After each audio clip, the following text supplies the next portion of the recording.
What's up, everyone? Welcome to the Mon Goals podcast. I'm Mike. He's Kev. This is our first of two preseason primer shows. In this episode, we're going to talk about the Hounds preseason game so far, cover what to expect from our goalies and defense, and talk to Hunter Gilstrap. Yes, the Hunter Gilstrap, keeper for the Hounds. Let's go! Can you believe that, guys? No, I mean, that is the craziest sequence of events we've seen in quite a period of time. In the top right corner, gentlemen. Up to the middle, back to Curl.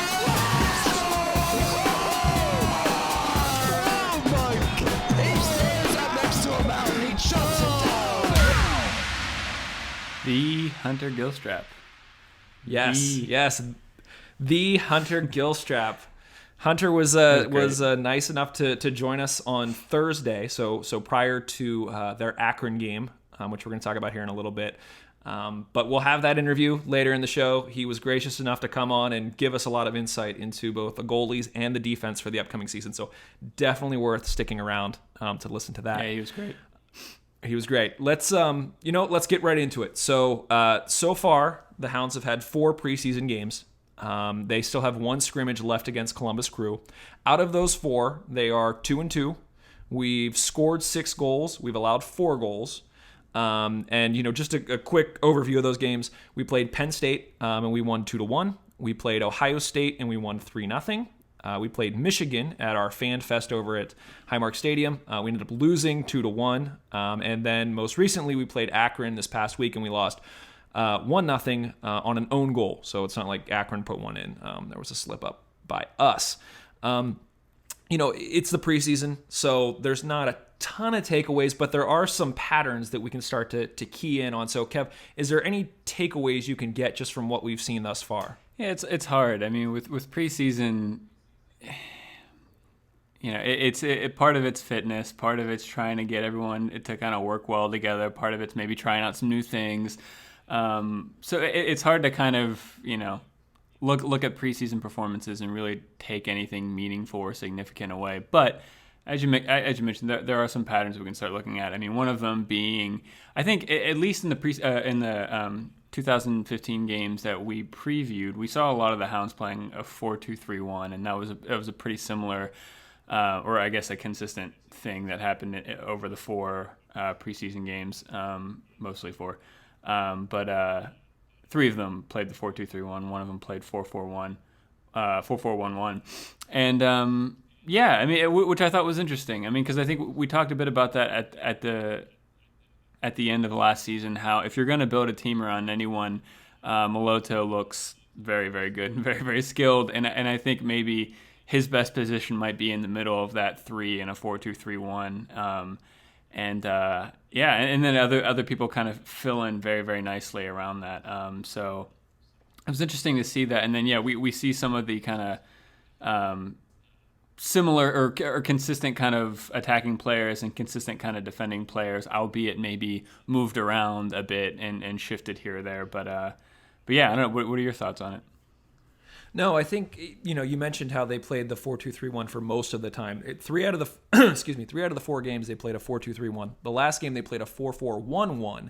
And sort of for those of you who are new to soccer, anytime you're talking about a formation, you always start with your back line, so your defense. So how many players are in your back line? In this case, 4 players in your back line, and then you sort of move forward up the field from there. So if you're playing a 4-2-3-1, that means you're playing 4 defenders, 2 sort of defensive midfielders, 3 attacking midfielders, and 1 forward. If you play a 4-4-1-1, it's more of a 4 defenders, 4 midfielders, 1 attacking midfielder, and then 1 forward, or 2 forwards that are sort of inverted, stacked one on top of each other. That aside, I think that getting to your point about Moloto, in each of those cases, he was either playing the central of those 3 attacking midfielders up high, or he was sitting just beneath the forward.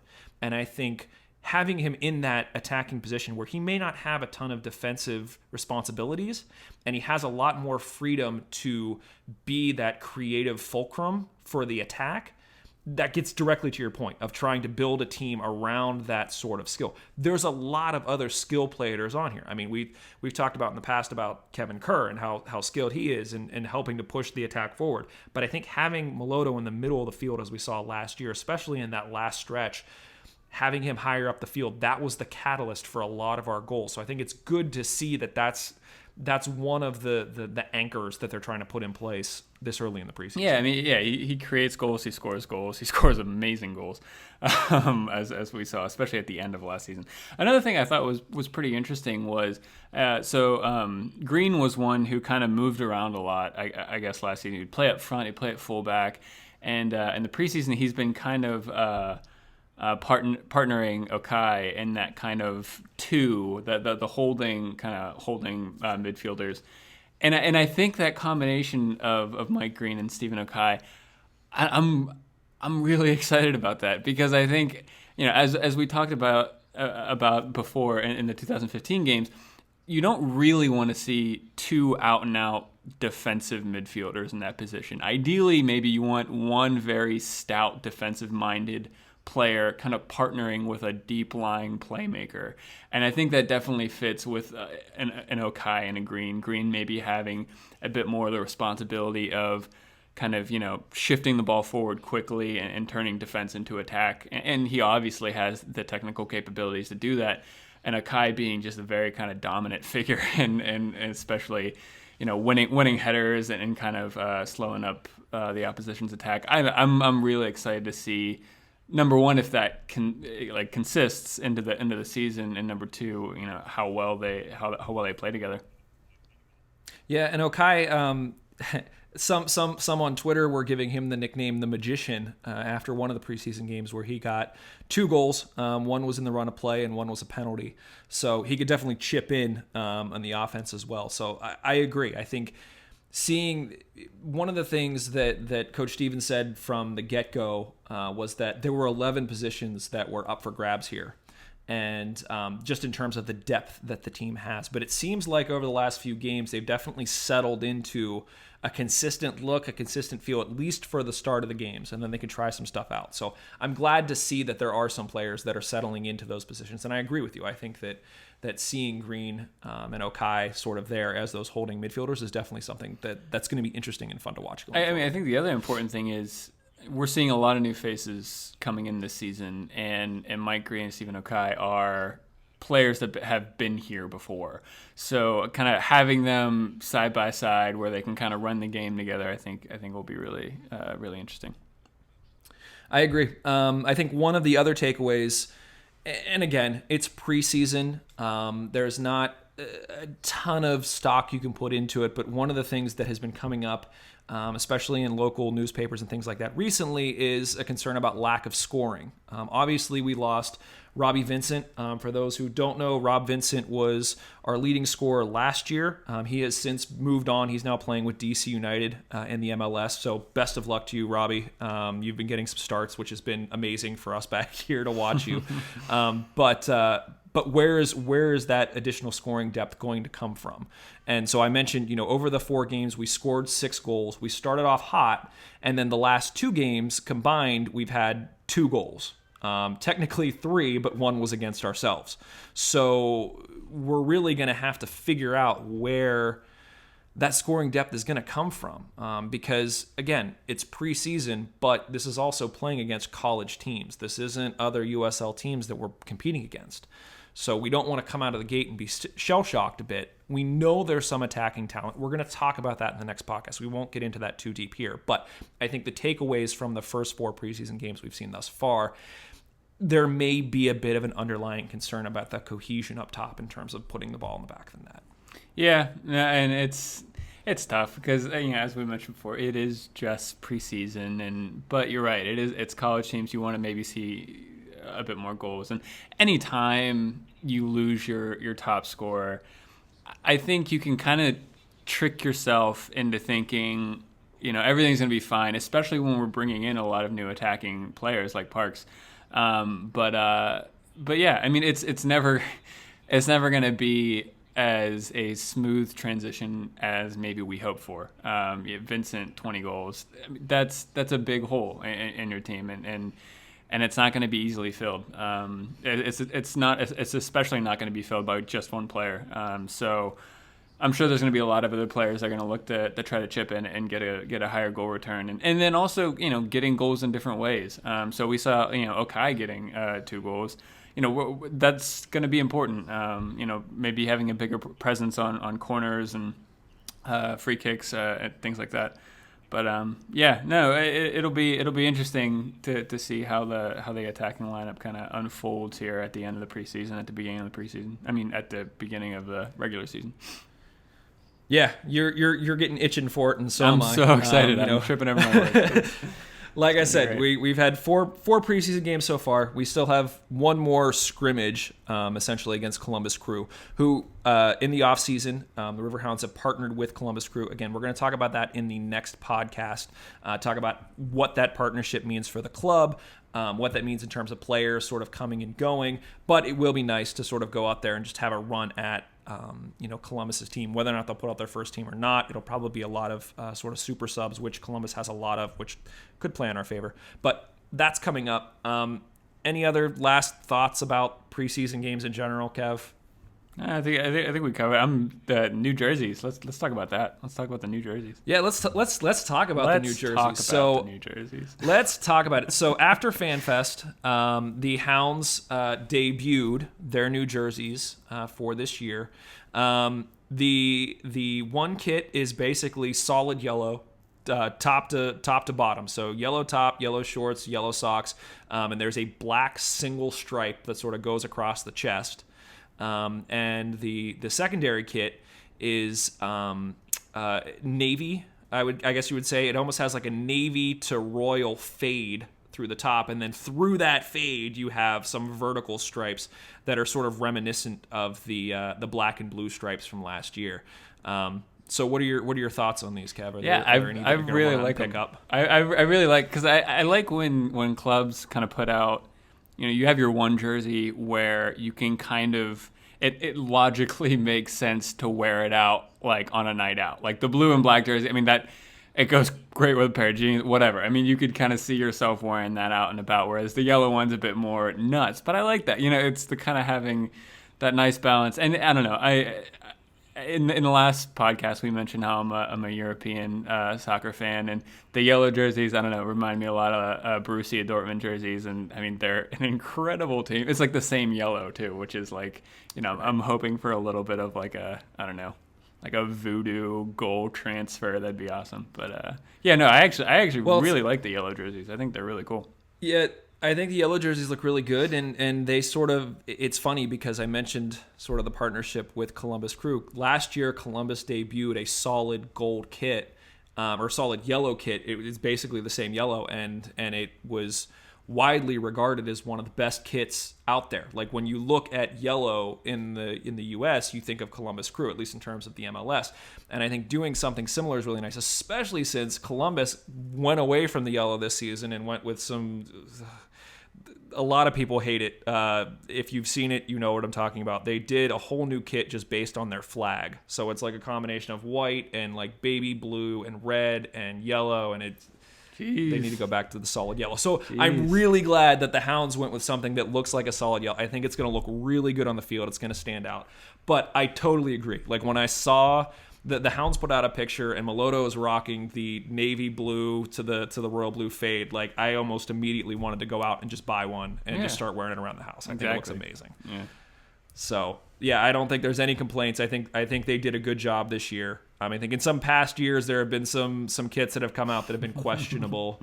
I'd say probably over the past 3 or 4 years that these two that we're looking at right now are some of my favorites. And if you want to check them out, go over, follow the Riverhounds on Twitter at PGH Riverhounds. They've been posting pictures on there. They look pretty sweet. And apparently the jerseys are available in the team store. They will be available online soon. I reached out to them and they said that one of the easiest ways to get them is just to go to the game.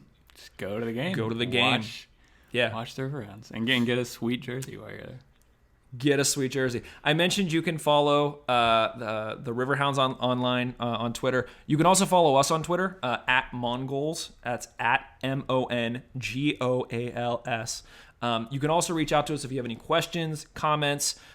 You can email us by going to howl@mongoals.com. One of the cool things we're going to do is if you send us a question, you send us a comment, and we end up reading your question or comment on the air, you will automatically be entered to win one of those sweet new jerseys at the end of the season. Basically, we'll put everybody's name into a hat. We'll draw one out. You let us know which jersey you want. It could be for you. It could be for a kid. It could be for your significant other, whatever. You let us know which one you want, which size. We will get it for you. So send us your questions, send us your comments. If we read them on air, make them good. It'll be great. And kind of a central repository for all of this is just going to mongoals.com, and all the information's there too. So everything's there. Yep, shameless plug.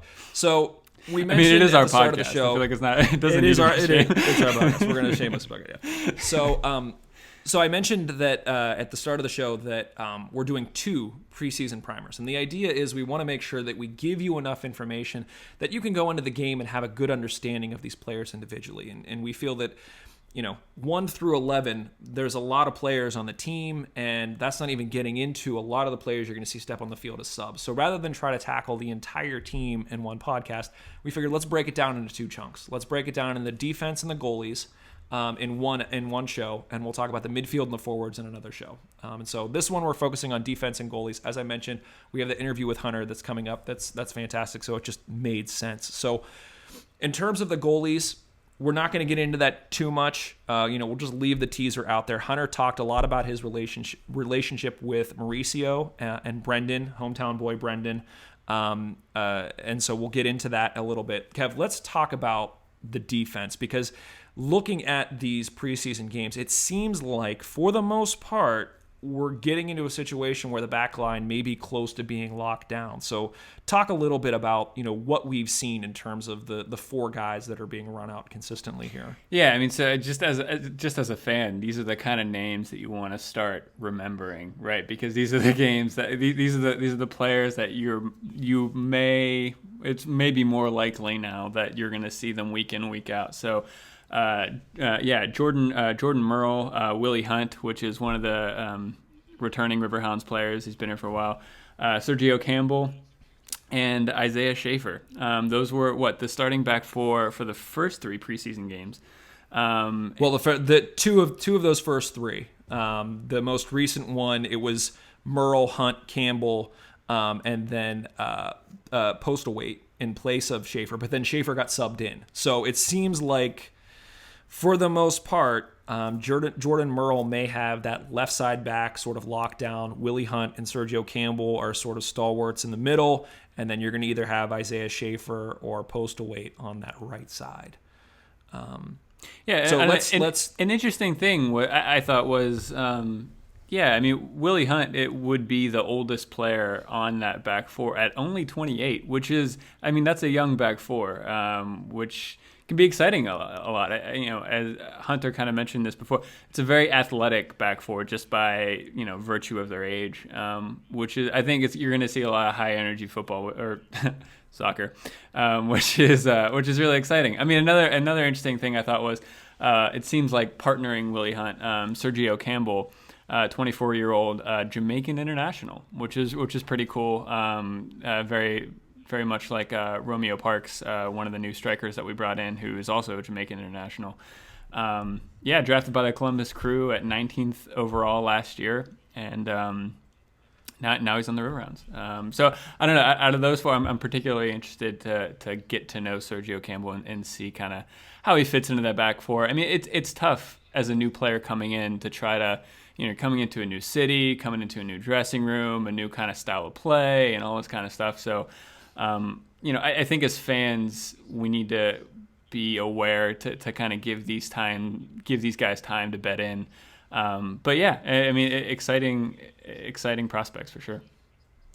I think one of the other interesting things that you can take away just from looking at these players and looking at their style is that certain teams, if they have a back 4, you might have a back 4 that really just sort of stays home. Their job is just defending.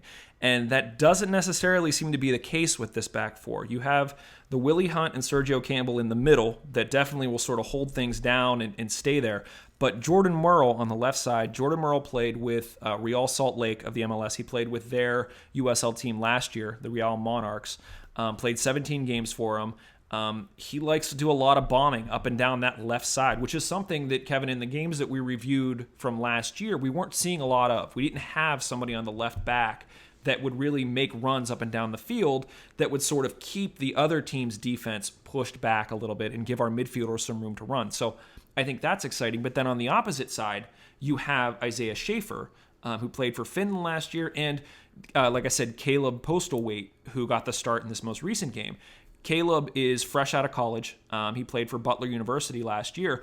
He did a lot of bombing up and down on the right side. So we may be in a situation where we have two outside backs that can both rush up into play, and that might be giving us a little bit more insight into how Coach Stevens wants to play as well. The other thing about Caleb is he has amazing hair like Willie Hunt, so Willie might have to watch out because you're going to have two guys on that back line that have some pretty pristine hair. But in terms of just style of play, do you have any thoughts on having two backs that can really streak up the field? Yeah, I mean, it's going to be really interesting. I think especially in a system like a 4-2-3-1, it's a very modern formation, and you end up getting a lot of emphasis put on your fullbacks because they generally do need to do that kind of double duty. Usually on the kind of side of that three in the 4-2-3-1, generally speaking, those attackers don't necessarily like to hug the touchline. They want to get in and around the other kind of creative players, and they want to attack. They're really not that interested in defending. I'm not saying this is how the Riverhounds are going to play, but I'm saying generally in a 4-2-3-1, this is how you see these attackers kind of play. So you end up putting a lot of emphasis on your fullbacks to not only give you width going forward in an attacking sense, but also they need to track back and defend and complete that back four. So, I mean, there's going to be a lot of pressure, I think, on Murrow and Schaefer if they end up being the starting players in those positions. But I think the one good thing they definitely have going for them is they both seem to be, young and energetic. So, there's going to be a lot of running in those positions in this kind of system. But from what it sounds like, they both like to attack, and that's going to be exciting to watch as a fan for sure. Yeah, and for anyone who's sort of familiar with youth systems around the area, seeing a fullback that bombs up and down the field is not something that I think we're particularly used to. When you put somebody on defense, you want them to play defense. In this case, you almost have two guys who just stay wide on defense, but their job is literally to sprint up and down the field, and they're getting all the way up close to the other team's goal and making crosses into the forwards, and they need to be able to get all the way back again to help defend. So it's not necessarily risky. It's something that Hunter will talk about a little bit during the interview, but it definitely is. It's entertaining to watch because it adds another offensive aspect to the game that previously, especially in some of the youth games in the area, you won't necessarily see unless you have that ability to send people forward constantly. So I think it's going to be entertaining. There are a total of 6 defenders that are currently listed on the roster for the Hounds website, but that the website also doesn't list Jordan Merle or Sergio Campbell yet on the team. So just a few other names to keep an eye out for. We mentioned that Schaefer had got the start for 2 of the games. We already mentioned that Postlethwaite could be someone that steps in. It'll be interesting because he is only 22. He is fresh out of college. They may try to work him in slowly. We also have Drew Russell that we could bring off the bench. He played for the Hounds last year. He's been around for a while. I think he could step into really any of those positions and be effective.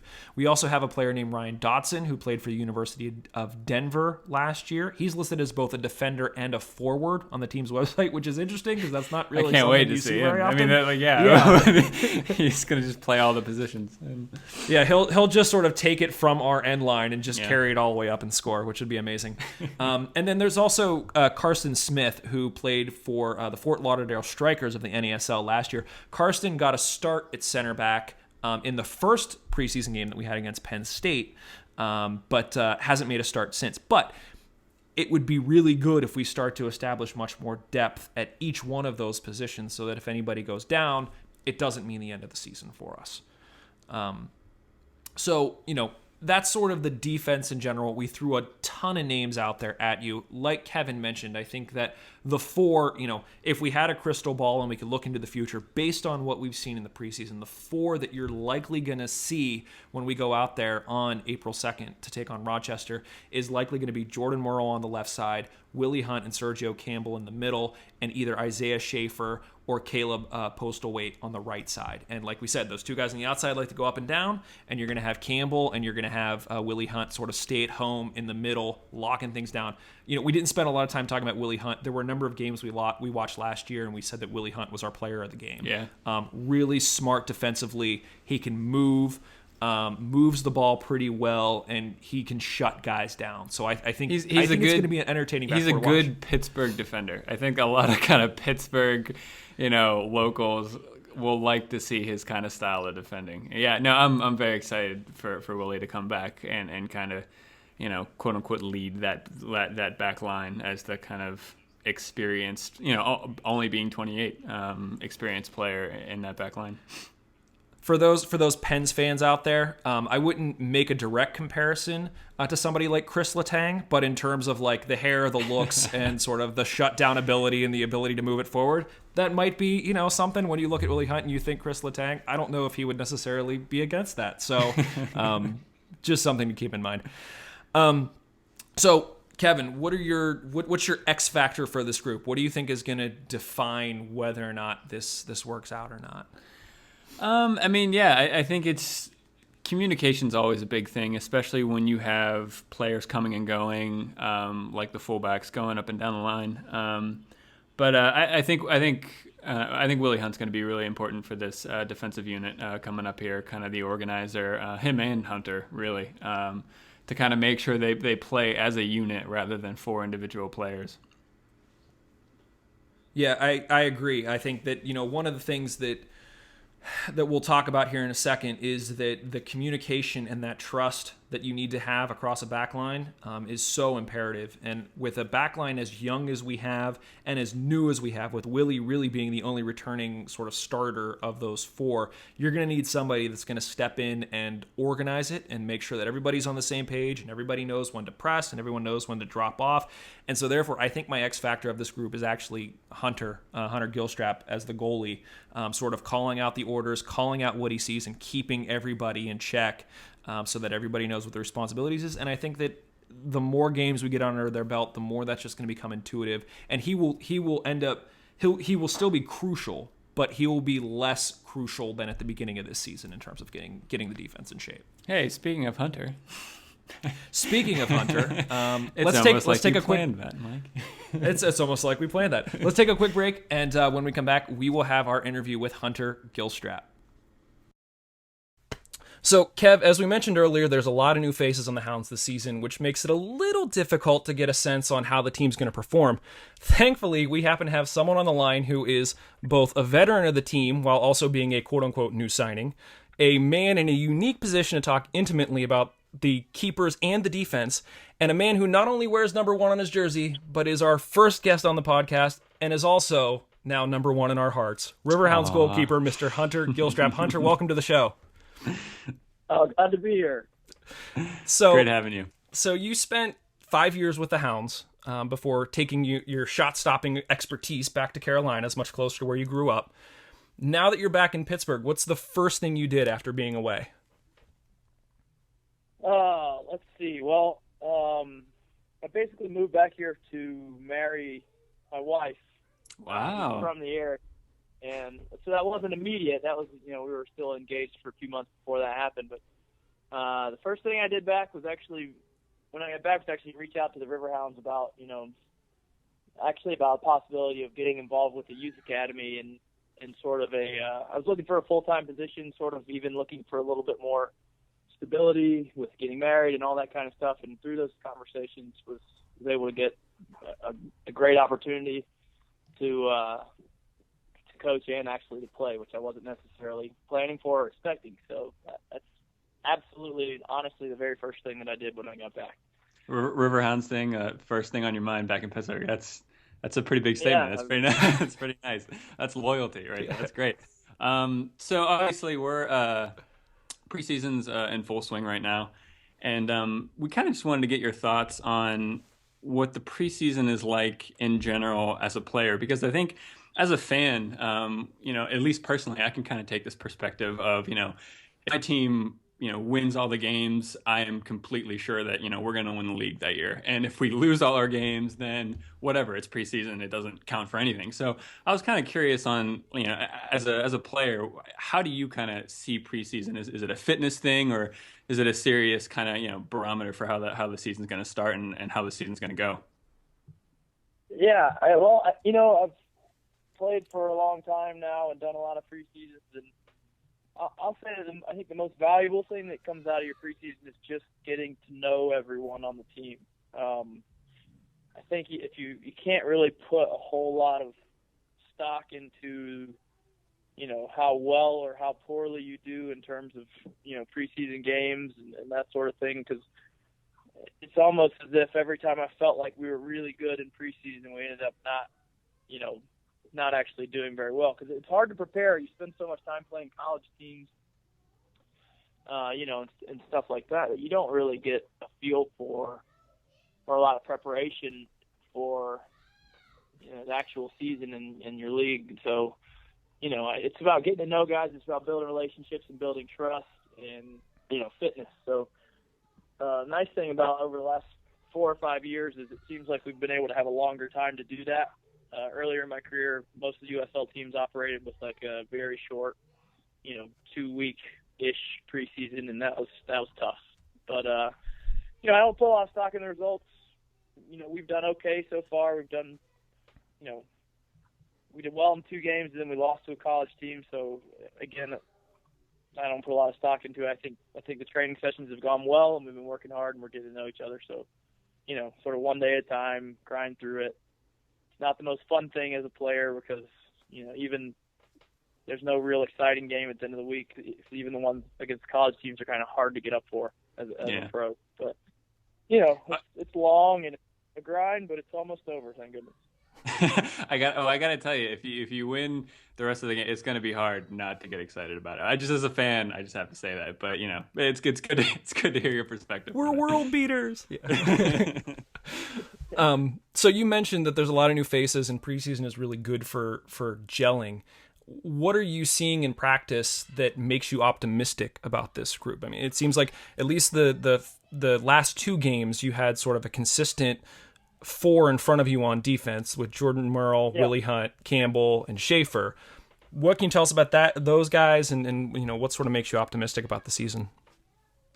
Well, I think we certainly have I wasn't on the squad last year, but from comparing this year's squad to last year's squad, kind of from looking in from afar, I still watched all the games last year and still paid attention. I think this year's back line is much more athletic and going to be, better, winning balls, covering in, tackling, all that sort of thing.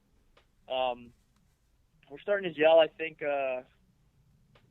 we're playing a little bit different style so far, trying to sort of build out of the back, most of the time, and a little different system than I think most guys are used to. So I think most of the hiccups that we've experienced so far in preseason have just been getting used to that new system, but we're getting a little better at it, every day in training, and a little more comfortable. And I think that, especially the center backs, Willie and Sergio, are starting to build a little bit of a chemistry, and learning when one guy has to cover for the other and that sort of thing. And because it's really important, those two are more than anyone else are sort of on the same page, and you can see that starting to develop.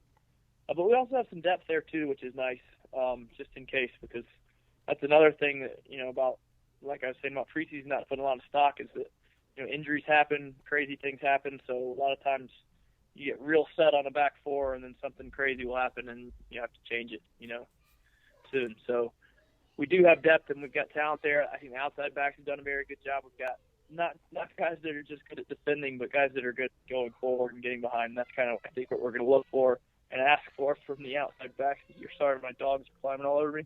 That's fine. I have a cat here that's annoying me too, so no problem.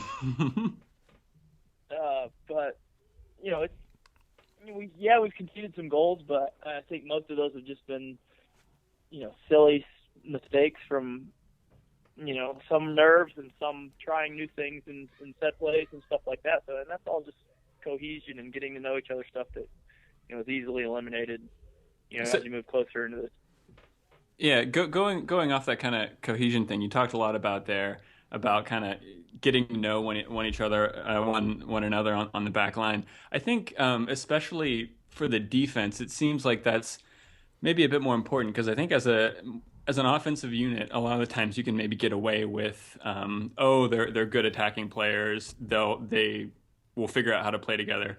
But even if you have a lot of really good defensive players, there seems to be a level of trust that's kind of needed. You need to know when your center backs are going to deal with something. Your center backs need to know when you're going to come out and deal with something. And so, I guess how important is that level of trust? I mean, you talked a little bit about it already, but maybe talk about that level of trust along that kind of if you're playing a back four, that unit of the back five with yourself included versus maybe how that differs with like an attacking unit and that kind of cohesion, trust, and the gel that it takes to play well.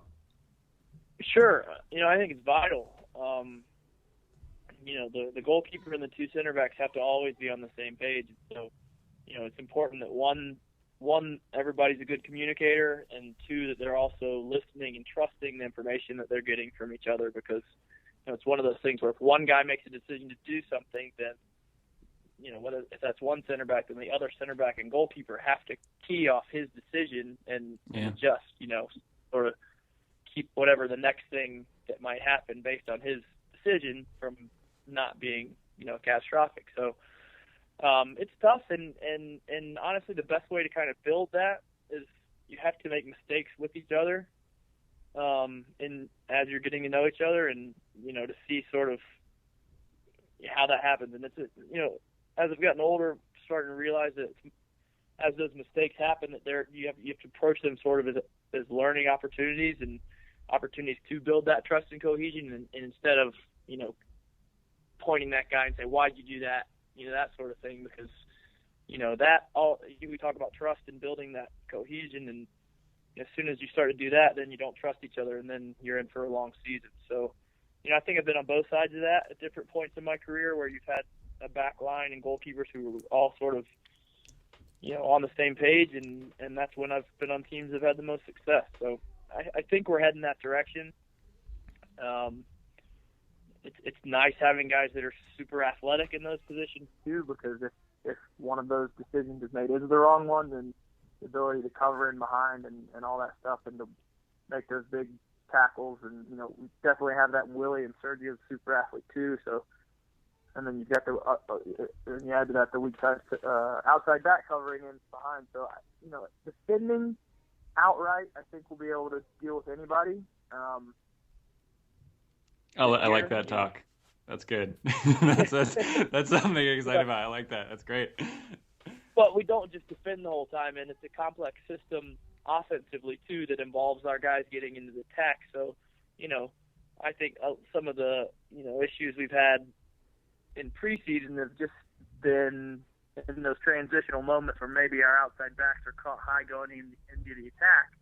How to respond, with the center backs, and covering, holding midfield, that sort of thing. And again, those are just some of the hiccups that you got to work through, and you have to make those mistakes. But again, I feel like we're doing the right things, and we're making strides, and that trust and relationship is getting a little better and a little better. And you also guys have to learn how to talk to each other, because some guys don't like to be yelled at. Some guys respond really well to that too. So that all goes into that. So it's complicated and it's dynamic, but it's vital. So right, trying to be patient. Hunter, you just mentioned there. You mentioned kind of some of the times where you can kind of get caught on defenses when maybe your fullbacks go bombing up the field. I'm just curious to kind of get your opinion on. I don't know, the fullback kind of position in the modern game. I think more and more we're seeing fullbacks become more attacking. As a goalkeeper, that has to frustrate you sometimes. I mean, it's nice to see your team going forward, but at the same time, getting your fullbacks getting caught out of position, and then you're left with a counter that you have to deal with. I'm sure that's not fun. Well, it's kind of crazy because it's almost changed completely. Through the course of the time that I've been playing, since I got out of college. So it used to be that, one outside back can go, and then all the rest of the three tuck in and come nice and tight, and you still have a back line of three. It's sort of evolving into this system. These outside backs can go and have much more freedom, and it's the responsibility now of the midfielders, who typically don't even like to defend that much either, to now be smarter and recognize that situation where one of those guys joins in with the center backs and learning how to drop the line and absorb pressure and that sort of thing. So it's a lot harder, and I honestly, even at the highest level, I think you see a ton of goals happen in those transitional moments, just because that's how the game's sort of being played now, and I think it's a more wide open approach, and maybe not the most conservative, but it's a more attractive game, and that's sort of the direction I feel like it's going, which is good for the fans. But as a goalkeeper and being kind of old school and that stuff, it's you have to adapt. You have to learn to play higher off your line, to deal with those balls over top and that sort of thing. And if you don't adapt, then you don't play any longer. So it's definitely been a change, but I think I appreciate both sides now. And Hunter, the Hounds are 3 deep at goalie, so you also have Mauricio Vargas there with you and hometown boy Brendan Alfieri. What's your relationship like with them in the locker room? It's great. It's sort of a unique dynamic having 2 first-year goalkeepers, in addition to me in there. And, I don't want to look at it like I'm the guy that knows what's going on and these guys are learning, because especially Mauricio comes from a really high-level background. He's played with the Costa Rica U20s, and, he's got this totally different perspective on how he sees the game and how he sees the position. So I think even from a guy like that who's significantly younger than me, there's a lot there for me to learn from just his different approach. I think you see a goalkeeper sort of there's almost 2 different styles in the goalkeeping world. You have the way that, some of the South American and African guys will play, and then you have more like the European and American, German sort of way. And it's really cool to get that other perspective, and I can learn things from him. I think he can learn things from me, and then Brendan too.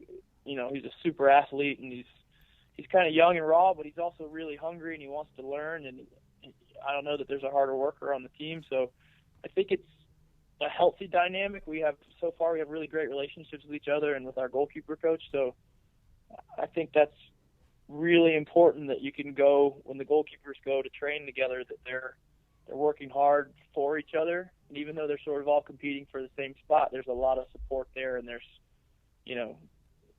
an encouragement. And, it's important the goalkeeper coach kind of creates a safe environment, because, it's unfortunate, but most of the time when bad things happen, it falls on our shoulders. So our goalkeeper coach, Euron Walster, does a great job of that. And I think these young guys are going to learn a lot, and I think I'm going to be able to learn from them. So it seems really healthy, really beneficial. I enjoy being around those guys every day. Brendan actually is a locker next to me, and then Mauricio's right across. So it's nice. We're around each other a lot. That's great. I mean, and so you were just talking about there how, you're learning stuff from them. They're learning stuff from you.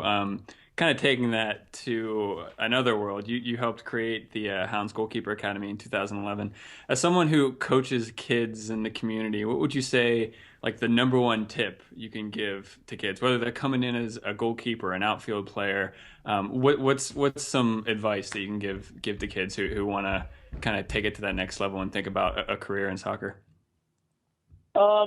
Well, I think the biggest thing is having an open mind and sort of realizing that it doesn't matter if you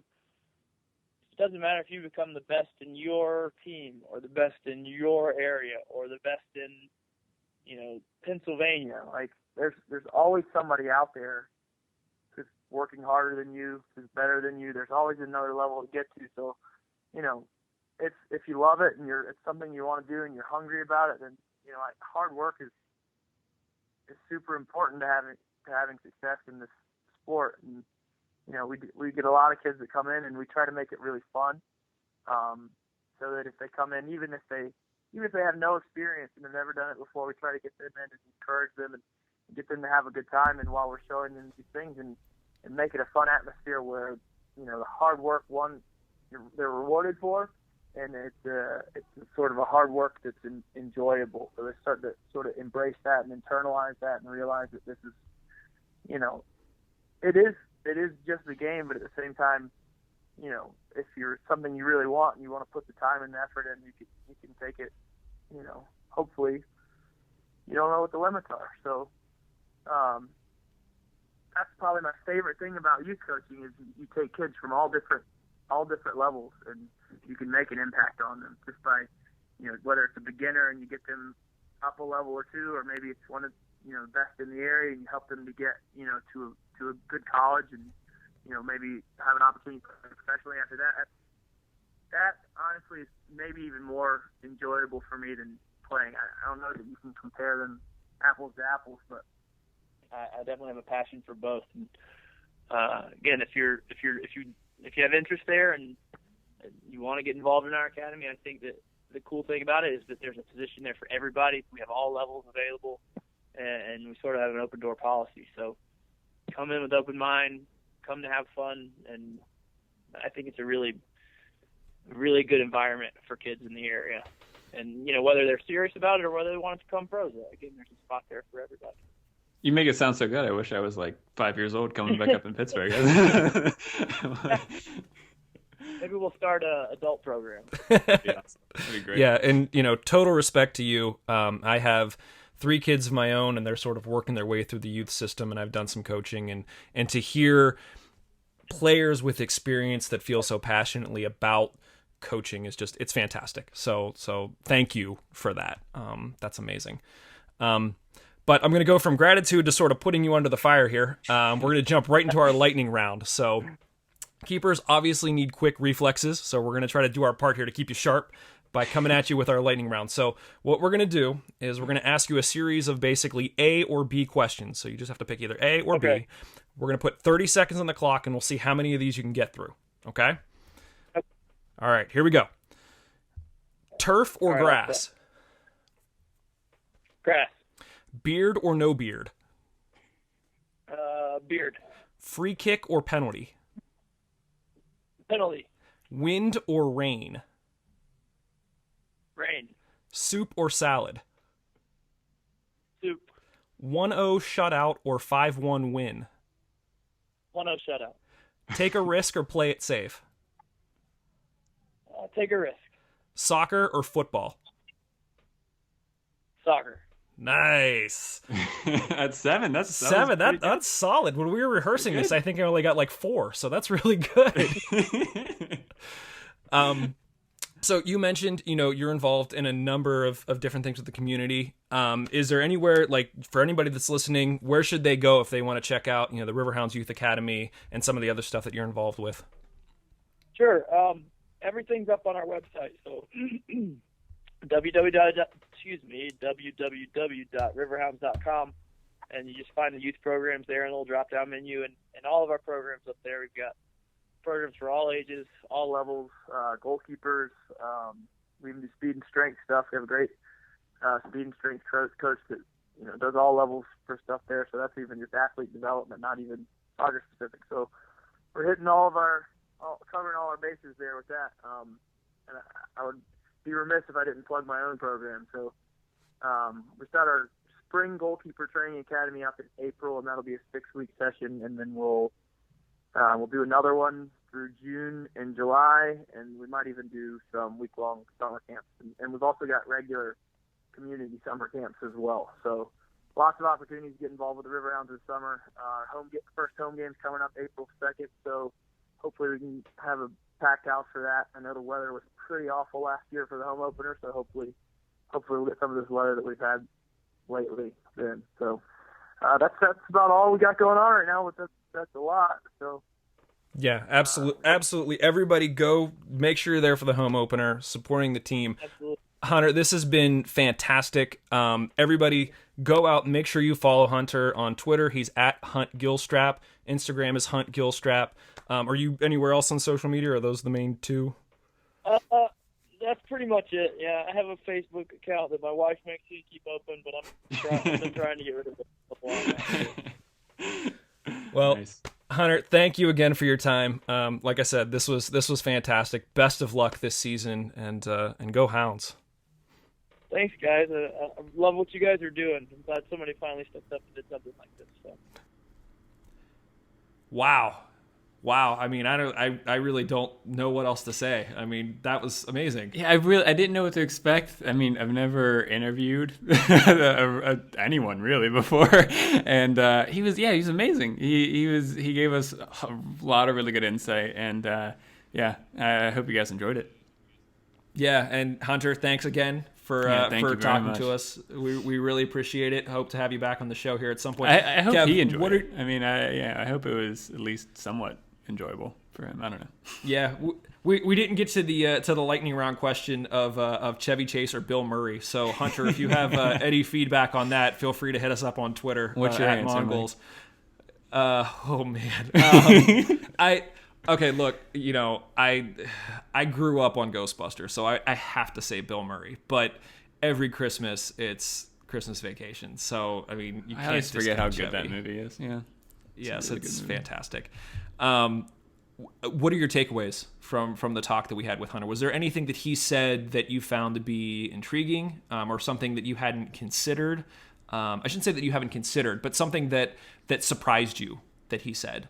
I mean, there was just a bunch of insight. I mean, I think the biggest thing that I took away from that is, he got me really optimistic about the season. I'm very excited to see the Riverhounds kick off. I mean, he speak to the kind of imperative importance of that trust along that kind of defensive unit. And I think hopefully we see that grow and nurture as the season goes on. Hopefully we can get like a consistent kind of defensive unit game in, game out there to kind of reinforce that.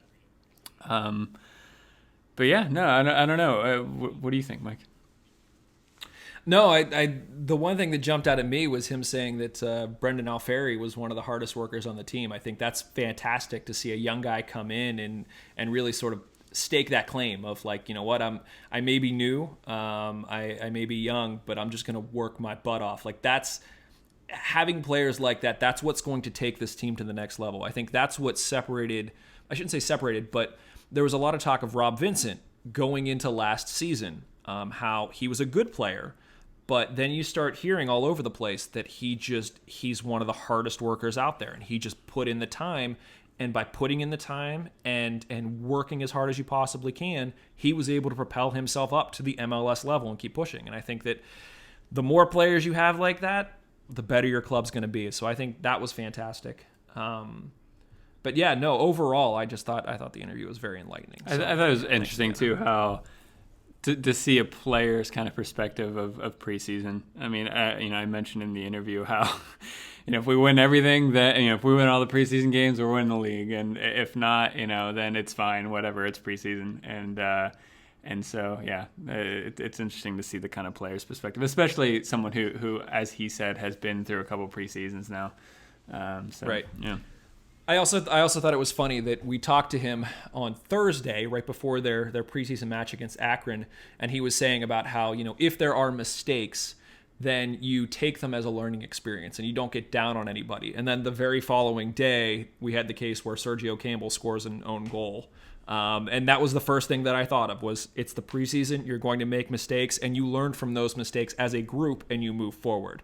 So get the better mistakes that happens it's better that it happens in the preseason than it does in the actual season. But it was just really funny to me that we just talked about that the day before and then it happens and it's okay. You pick it up, you move on, and you go from there. And experiences like that are going to make the team better overall. You learn to work together better. So,